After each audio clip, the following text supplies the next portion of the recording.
அனைவருக்கும் காலை வணக்கம்.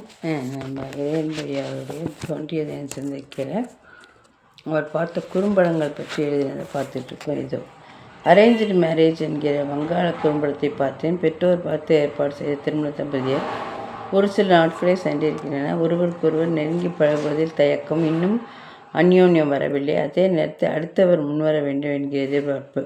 கணவன் படம் ஒன்றை சுவரில் மாட்ட ஆணி அடிக்கிறான். அவன் கை நிறைய ஆணிகளை வைத்துக்கொண்டு அவள் காத்திருக்கிறாள். அன்பு கலந்த பார்வை, ஆனால் மௌனமே பரிமாற்றம். இரவில் அவன் அயர்ந்து தூங்கினான். அவளுக்கோ தூக்கம் வரவில்லை. அவன் அசந்து தூங்குவதை பார்க்கிறாள். அவள் தூங்கும்போது விடிந்து விடுகிறது. அவளை எழுப்ப அவனுக்கு தயக்கம். அலுவலகம் செல்லும் அவனுக்கு தேநீர் தயாரிப்பதற்குள் அவன் கிளம்பி விடுகிறான். அலுவலகத்தில் திருமணத்தின் போது அவள் அலங்காரம் செய்துள்ள புகைப்படங்களை ஆசையோடு பார்க்கிறான். அவளுக்கு தொலைபேசி தொடர்புகளான். ஆனால் பேச தயக்கம். அவன் பேசுவான் என்று அவளும் எதிர்பார்க்கிறாள். வேறு எதையோ கேட்டுவிட்டு கூச்சத்தோடு வைத்து விடுகிறான். அவன் இல்லாத போது அவனுடைய பெண் தோழி தொடர்பு கொண்டதை அவள் கூறுகிறாள். இனிமேல் தொடர்பு கொள்ள வேண்டாம் சொல்லிவிட்டபடி கூறுகிறான். அவன் அறைக்குள் கதவை சாத்திவிட்டு ஏதோ செய்ய கதவை திறந்த அவனுக்கு அதிர்ச்சி.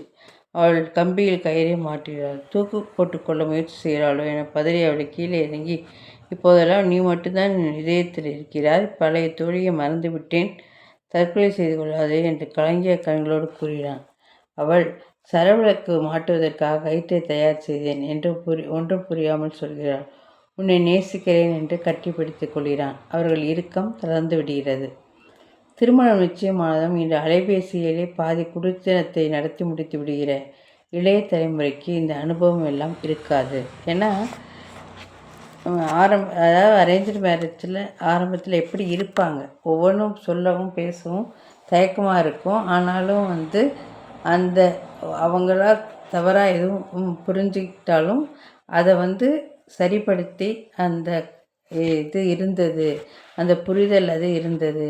ஆனால் இப்போது அதாவது அது அப்பப்போ தான் நடக்கணும். இப்போ பார்த்தீங்கன்னா நிச்சயமாகிட்டு அலைபேசியிலே பாதி முடிச்சிடுறாங்க. அதுக்கப்புறம் அந்த சுவாரஸ்யம் எதுவும் இல்லாமல் போயிடுது இந்த தலைமுறையினருக்கு என்று மிக அழகாக கூறியிருக்கிறார் இந்த குறும்படம் பற்றிய இந்த செய்தி. இந்த குறும்படங்கள் மிக அழகான செய்திகளை நமக்கு மிக அழகாக தெளிவாக எடுத்து காட்டுகிறது.